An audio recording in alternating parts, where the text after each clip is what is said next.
Good afternoon समस्त को career intent रो जो मान सब जॉब एस्पिरेंट अछंती समस्त को आशा करछि समस्त बहुत भलर थिबे आउ से मानको जॉब प्रिपरेशन जारी रखबे एबे जेमति कि हमर एई काली गोटे दिन हबो हमर रिजल्ट आसी जाई आरआई एआरआई आईसीडीएस अमिन लो सेतरे जदि हम देखिया प्रीलिम एग्जाम जो मान देइतले प्राय तो समस्त प्रीलिम एग्जाम क्लियर हेछि आ मेन एग्जाम अपकमिंग अछि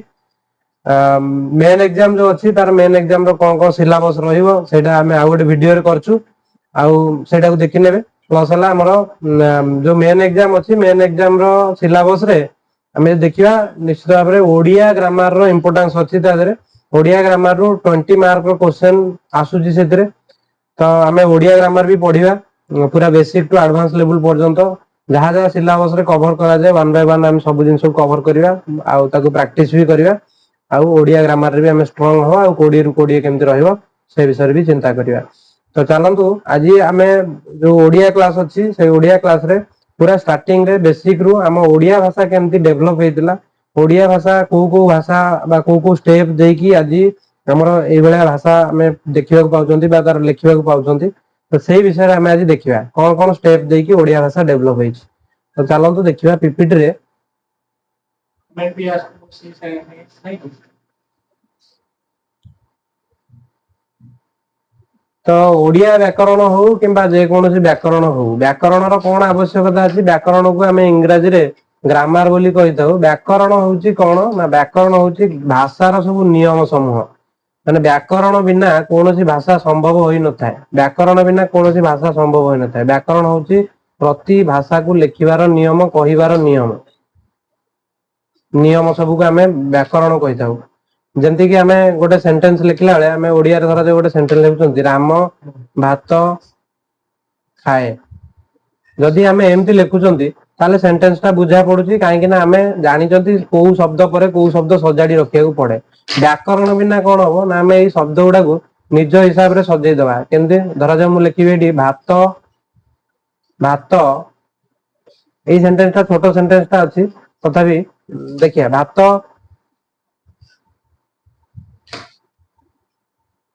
खाए भात राम सेंटेंस रो अवश्य मीनिंग ता जणा पडुची स्टिल ए सब ए सेंटेंस ता भाई वाक्यटा टिके माने अखाडा सुना जाउची तेणु किमा आउ अन्य सेंटेंस रे हमें एग्जांपल भी नै परिया जेमति कि बाघ हेउची हमर जातीय पशु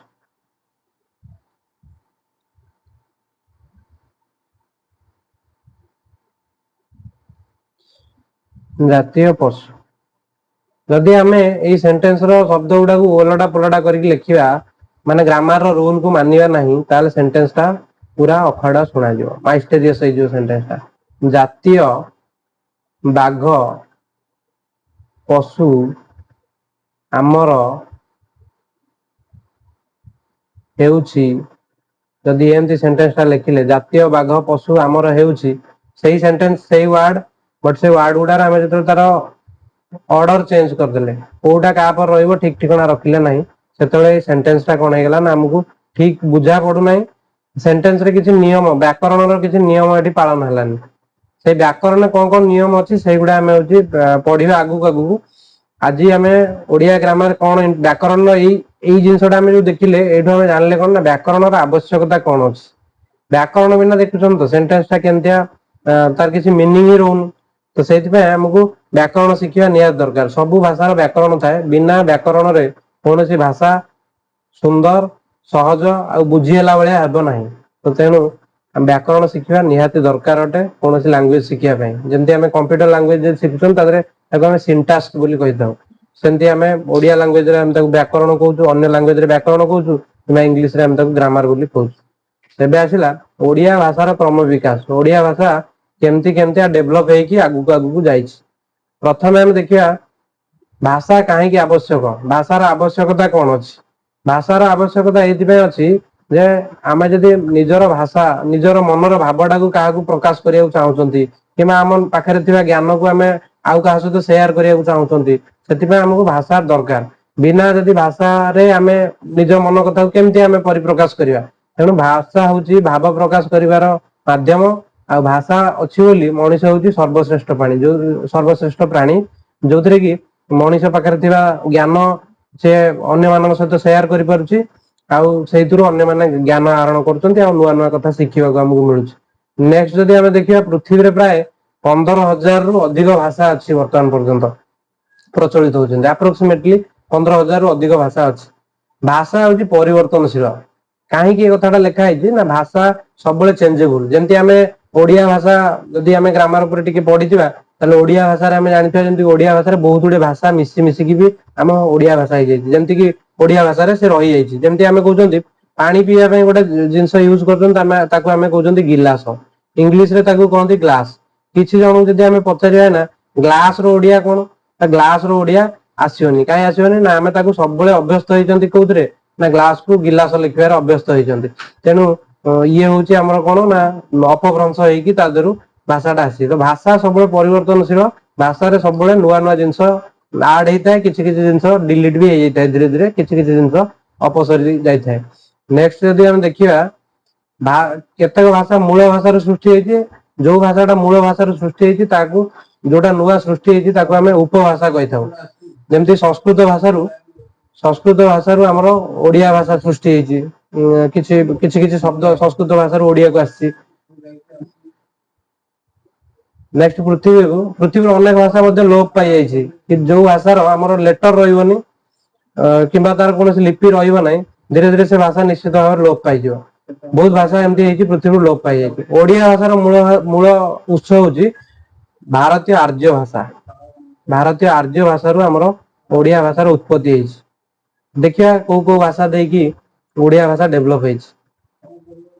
क्रम विकास अनुसार भारतीय आर्य भाषा हूँ आमर 3टी स्तर देकी भारतीय आर्य भाषा आसी।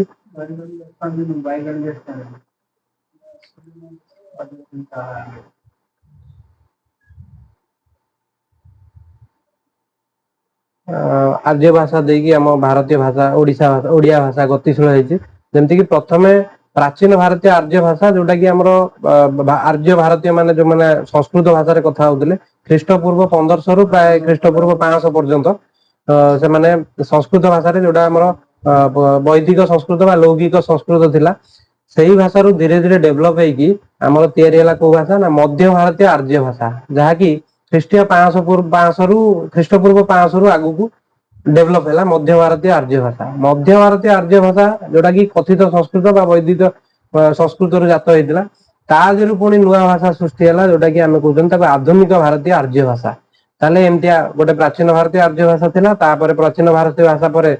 मध्य भारतीय आर्य भाषार उत्पत्ति है मध्य भारतीय आर्य भाषा संस्कृत भाषा पुणी आधुनिक भारतीय आर्य भाषार उत्पत्ति होता। एबे आम देखिए प्रथम से जो आर्य भारतीय आधुनिक भारतीय आर्य भाषा तादेह पुणी आमर कौन तैयारी है ना प्रथम स्तर रे आसला पाली भाषा पुणी द्वितीय स्तर रे आसला प्राकृत भाषा और तृतीय स्तर रे अपभ्रंश भाषार सृष्टि है।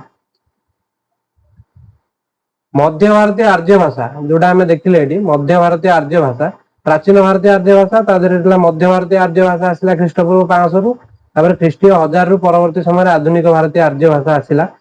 तो सही जो मध्य भारतीय आर्य भाषा अच्छी से मध्य भारतीय आर्य भाषा को आम मध्य भारतीय आर्य भाषा 3टी स्तर में विभक्त प्रथम स्तर पाली भाषा द्वितीय स्तर में प्राकृत भाषा और तृतीय स्तर में अपभ्रंश भाषा।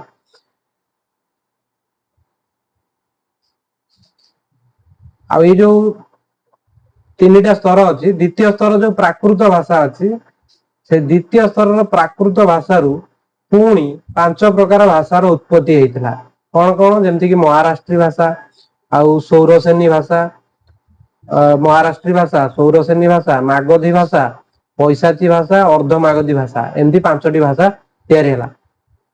महाराष्ट्री भाषा मागधी सौरसेनी भाषा मागधी भाषा पैशाची अर्धमागधी आउ ये मागधी भाषा पुणी आमर तैयारी है कौन ना गोटे नुआ भाषा सृष्टि है जोटा कि आम पूर्वी मागधी कहते ये पूर्वी मागधी भाषा आम या ओडिया भाषा ये पूर्वी मागधी भाषा जो बिहारी भाषा आमर जो बेंगली भाषा यही सब भाषा तैयारी ये पूर्वी मागधी ओडिया भाषा तैयारी किंतु ओडिया भाषा और यही भाषा मानकर लिपि रे टिके डिफरेंस थाए लिपि माने लेटर रे डिफरेंस थाए आ ओडिया भाषार वैशिष्ट्य होची ओडिया भाषा भलिया अन्य कोनोसी भाषा एमितिया नथाए जेंति कि हम अक्षर गुड़िक बा लिपि गुड़िक गोल गोल गोल गोलाकृति किंतु अन्य सब भाषा रे अक्षर गुड़िक प्रायतः गार रेखा याकु नेकी तयारी थाए इंग्लिश रे जते सब लेटर लिखुचंती किछि अछि गोलाकृति जेंति कि ओ लिखुचंती किबा ए लिखुचंती एगुडा सब गार भलिया किंतु ओडिया भाषार समस्त लिपि गुड़िक केमतिया ना ओडिया भाषा लिपि गुड़िक गोलाकृति ये होची हम ओडिया भाषार वैशिष्ट्य बा स्पेशलिटी हम ओडिया भाषार तो नेक्स्ट हम देखियो यदि ओडिया भाषा रे कोन कोन का केमति अवदान अछि जेंति कि पंचदश शताब्दी रे हमर पंचदश शताब्दी ओडिया भाषार अरुणोदय काल रे सारला दासଙ୍କର महाभारत सारला दास जेंति हमर महाभारत लिखचंती प्रथम कवि बोली तांको कहा जाय सारला दास महाभारत चंडी पुराण बिलंका रामायण आदि रचना करथिले एटा काहे कि हमें पढुचंती आ विषय रे ना जदी ओडिया भाषा किबा कोनोसी भाषा रे काव्य कविता ए सब न रहिबो रचना न रहिबो कवि लेखक मान न रहिबे ताहाले धीरे धीरे से भाषा लोप पाइजिवो किंतु कोनोसी ना कोनोसी समय रे किछि किछि महापुरुष लेखक काव्य कविता लेखिबा पई सेमानकर जन्म होईची आविर्भाव होईची जोथि पई आज पर्यंत ओडिया भाषा बंची रहिची ओडिया भाषा को स्वाभिमान करे कपिलेंद्र देव हमर जो कपिलेंद्र देव जने राजा थिले कपिलेंद्र देवଙ୍କର बहुत भूमिका थिला काहे की भूमिका थिला बोली लेखा होईची ना से राजा हमर कवि काव्य कविता आकु सब प्रमोट करथुले ओडिया भाषा हमर ब्राह्मी लिपि रु आछि हमर जो ओडिया भाषा जो लिपि को जो टिके पूर्व हमें कहउतले जे ओडिया भाषा गोल गोल लेटर ये ब्राह्मी लिपि रु आछि स्कूल कॉलेज आ बही रे शिक्षायतनीय लेखन पद्धति शिक्षायतनीय लेखन पद्धति माने आमे जो स्कूल कॉलेज रे जेमति लेटर उडा लिखुचंती अ आगु जेमति लिखुचंती सेटा शिक्षायतनीय लेखन पद्धति कहू किंतु मोहरी माने देखिथिबे कचेरी कागज पत्र रे गोटे प्रकार करणी पद्धति व्यवहार करंती करणी पद्धति कोन जानचंती करणी पद्धति कोन मो नेक्स्ट स्लाइड रे रखिछि करणी पद्धति कोन एइटा बा छटा अक्षर जोडा कहंती देखिथिबे कबला फबला जागर थिबो से कबला फबला देखिथिबे जे एमतिया किछि छटा अक्षर लिखा है सेठी से जो छटा अक्षर होची हमर करणी पद्धति जोटा कि हमें मोहरी माने लिखुतले एबे हमर सब डिजिटलाइज हो गेलानी एबे प्रायतः आउ एमतिया लेटर नाही समस्त कंप्यूटराइज्ड हो गेलानी किंतु आगुरु जो दलिल फलिल होतला बॉन्ड फंड होतला किबा हमर जो हमर कबला होतला जमी जमार सेतरे सब हमर एई सब लेटर लिखिया को पडला छटा अक्षर बोली तक हमें कहउतले बा ताको करणी पद्धति कहउतले नेक्स्ट जदि देखिबा ओडिया भाषार लिपिर स्वतंत्रता होची एइडा होची हमर ओडिया भाषार स्वतंत्रता जे कोन सेटा ना शिर देशर अर्ध वृत्ताकार मंडली बा पुडा पुच्छ और कोणहीन कुटिल वक्र रेखा रही थाए आमर किछि लेटर जेतले हम छोट बेले अ आ पढुतले हमहु कुआ जाय ता पुडा दियो माने हर्षई दीर्घई हर्षऊ दीर्घऊ रु आर सब पुडा थाए पुडा बा नाक भी किए कहि थांती एमति रु लिखला हम एइडा को हम नाक कहि थाउ एमति हर्षऊ कहला एटा को कहता हर्षऊ रो पुडा दियो दीर्घऊ रो दुईटा पुडा बा नाक हम एमति कहि थाउ छोट बेले तो सेटा होची हम ओडिया भाषार स्वतंत्रता जोटा अन्य कोनोसी भाषार देखिया को मिले नाही आउ पुच्छ थाए पुच्छ माने लांज आमे पढिला बेले कहते र लांज दियो लांज माने एई जो पार्टटा लांज दिया जाए एटा होची हम ओडिया भाषार स्पेशलिटी आउ कोन थाए ना ताको वक्र करिकि लिखा जाए ऊपर पार्श्वटा हमर वक्र आकार लिखा जाए गोलाकृति किंतु अन्य भाषा रे प्राय तो देखा जाए हिंदी रे हमर लिखला बेले एमति तार ऊपर पार्टटा गोटे गार भलिया थाए किंतु आमे ओडिया रे जतो लिखछन ता ऊपर पट्टा हमर केमति थाए गोलाकृति थाए ये होची जते सब देखिले हमें ओडिया भाषा रे ये गोटे गोटे वैशिष्ट्य तापर हला शांतिपनी ऋषि निकट रे श्रीकृष्ण विद्या शिक्षा समय रे शांतला सारला दास लेखा से समय रे प्रचलित विभिन्न भारतीय भाषा और लिपि संपर्क सूचना एटा सब माने प्राचीन जो हमर अछि ग्रंथ सब अछि ता धेरे हमर ओडिया भाषार शिक्षा नउथिले बोली से जिंसटा मेंशन हेछि सेठी नेक्स्ट हमें देखिया यदि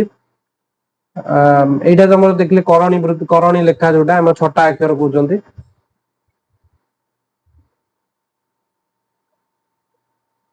तापर 16 शताब्दी कोन कोन हेतला पंचसखा आस्थिले पंचसखा बलराम दास रामायण रचना करथिले पंचसखा जुगर तापर हमर बलराम दास रामायण आ तथा अन्य रचना मध्ये करथिले जेंति जगन्नाथ दास भागवत रचना करथिले आ तांकर अन्य रचना मध्ये अछि अच्युतानंद दास ये सब क्वेश्चन भी आसी जाय जे किए कोन रचना करथिले बलराम दास कोन रचना करथिले सारला दास होते महाभारत रचना करथिले आ बिलंका रामायण रचना करथिले सारला दास महाभारत रचना करथिले, बिलंका रामायण रचना करथिले, चंडी पुराण रचना करथिले सारला दास। सेमती हमर पंचसखा जुगरे बलराम दास रामायण रचना करथिले आ अन्यान्य रचना मध्ये करथिले। जगन्नाथ दास भागवत रचना करथिले, अच्युतानंद दास हमर हरिवंश रचना करथिले। ए बहुत जगह क्वेश्चन भी ए सब थ्रू पळि आसे जे हमर किए कोन रचना करथिले, जेमति कि आउ कोन किए रचना करथिले ना अनंत दास आ जशवंत दास सेही समयर पंचसखा जुगरे किए किए आसंती, बलराम दास आसंती, जगन्नाथ दास आसंती, अच्युतानंद दास आसंती आ अनंत दास आ जशवंत दास आसंती। मन रखिया पई बलराम, जगन्नाथ, अच्युतानंद आ अनंत, जशवंत एमाने हेले हमर पंचसखा जुगर। जगन्नाथ दास तांकर जो भागवत लिखिथिले सेटा प्राकृत भाषा रे रचना करथिबार जणा पड़े। परीक्षा रे एई जिंसटा भी क्वेश्चन आसे जे जगन्नाथ दास जो तांकर भागवत लिखिछन्ती सेटा कोउ भाषा रे प्राकृत कोउ भाषा रे रचना करा हितला प्राकृत भाषा रे। काहे कि ना हम जतो भागवत पढुछन ता जे लिखि सुनिथिबा देखिथिबा लेखा है प्राकृत बार बार ये जिनसा लिखा है प्राकृत बंधे भागवत तामाने एठी से मेंशन करछन जे प्राकृत भाषा रे रचना करन। कहई दास जगन्नाथ एठी कहाई हे जे भूलले कहई दास जगन्नाथ से कथा प्राकृते प्रकाश माने एठी भी पुणी थरे से कहले जे प्राकृत भाषा रे से प्रकाश करछन। और आम्बे जगन्नाथ दास एठी प्रिंटिंग टाइपिंग मिस्टेक है जी बट एठी हमें देखुचंती जोटा प्राकृत भाषा विषय रे कहै छी जे हम जगन्नाथ दास जहा लिखिथिले जो भागवत लिखिथिले ओडिया भागवत ताको हमें ओबे ओडिया भागवत हम ताको कहउछन प्राकृत भाषा रे सेटा रचना हेतला। प्राकृत भाषा कोन हमें गोटे प्रीवियस स्लाइड रे देखथिले प्राकृत भाषा रु ही हमर कोन जे सृष्टि हेतला प्राकृत भाषा रु एई पांचटा भाषा सृष्टि हेतला से पांचटा रु गोटे मागधी भाषा थिला मागधी भाषा रु पूर्व मागधी आ ताजरु ओडिया भाषा सृष्टि हेतला। तो सेतले हमर प्राकृत भाषा रे हेतला कि धीरे धीरे डेवलप हेकी से भाषा हेबे ओडिया भाषा रे परिचालित हो जाई। तापर मध्य युगीय रे हमर किए थिले 19 शतक बेलू रीति युग बा मध्य युग को आउतला सप्तदश शतक रु 19 शतक मध्य हम ताको रीति युग बा मध्य युग कहउथिले। एही समय रे प्रसिद्ध भाषा साहित्यिक मान हेले धनंजय भंज, कवि सम्राट उपेंद्र भंज, ब्रजनाथ बड़जेना, कवि सूर्य बलदेव रथ, विदग्ध कवि अभिमन्यु सामंत सिंगार, बनवाड़ी गोपाल कृष्ण ए सब होचंदी मध्य युगीय साहित्य बा मध्य युगीय कवि और लेखक मान मध्य आस्थांती। आधुनिक जुग में बहुत जन अच्छा 1803 मसीह इंग्रेज माने ओडिशा अधिकार करेंगे कले एवं सेमानक परे जो आमर देश रे विभिन्न प्रकार भाषार प्रसार पाई से माने इंग्रजी भाषार प्रचलन करथिले ना तो सेही टाइम रे ओडिया भाषा लोप पाई जाय थांता तो तार केमती उन्नति हबो सेति पई किछ लोक चेष्टा कले जेंति आमे सब जानि छथि फकीर मोहन सेनापति मध्ये बहुत चेष्टा करथिले 1835 मसीह लॉर्ड मैकेलन ए जो आम भारतीय शिक्षा नीति होची लॉर्ड मैकेलन शिक्षा नीति पर लॉर्ड हार्डिंज शिक्षा नीति चलला तेणु धीरे धीरे समस्त पाश्चात्य शिक्षा प्रति अनुराग बढ़ला ओडिया भाषा को धीरे धीरे एबे भी आमे समस्त ओडिया भाषा भितर इंग्रजी भाषा अन्य भाषा को मिक्स करी कहि थांती किंतु सेतबेले मध्ये ओडिया भाषा प्रति समस्त रुचि धीरे धीरे कमी आस्तला तेणु राधानाथ फकीर मोहन कवि राधानाथ राय फकीर मोहन सेनापति आउ नंदकिशोर बल मधुसूदन दास बा मधुसूदन राव एमाने सब गंगाधर एमाने सब सही टाइम रे बहुत जिंस नुआ नुआ जिनस आमको कवि कविता गल्प ए सब रचना कले परवर्ती समय कालिंदी चरण कविचंद्र कालीन चरण पट्टनायक कहती कविचंद्र कालीचरण पट्टनायक तापरे अन्नदा शंकर वैकुंठ नाथ शरद चंद्र हरिहर ये सब होचंती हमर आधुनिक जुगर कवि और लेखक समूह। ओडिया लिपि लिपि कौन लिपि होची आम कहला बेले आमे जो भाषा व्यवहार करूछंती ताकू लेखिला बेले जो लेटर बा लेखिला बेले जो सांकेतिक रूप व्यवहार करूछंती ताकू आमे लिपि कहउछंती लिपि बा लेटर कहउछंती जेंति कि हम अ लिखुछंती एटा हला हमरो जो अ आमे उच्चारण करूछंती तार लेखा बा लेटर जोटा कि आमे ओडिया रे लिपि बोली कहउछंती। नेक्स्ट आसी हमरो कोन गवेषक मान मतर चित्रलिपि होची लिपिर प्राथमिक रूप आगुरु कोन होतला ना जब देखा जीवो हमर जो 13th रॉक एडिक्ट अछि आमे इतिहास रे पढिथिबा जो हमर जे जाइथिबे केबे धौली जाइथिबे सेठी देखिबे जे हमर अशोकଙ୍କର से शिलालिपि अछि से शिलालिपि रे देखिबे लेखा गुडा केमती सांकेतिक माने चित्र भलिया देखा जाय कि धीरे धीरे से डेवलप होई कि एबे ओडिया हमर लिपि हे गेलानी आविष्कृत लिपि मध्ये संधेव लिपि सबुठु प्राचीनतम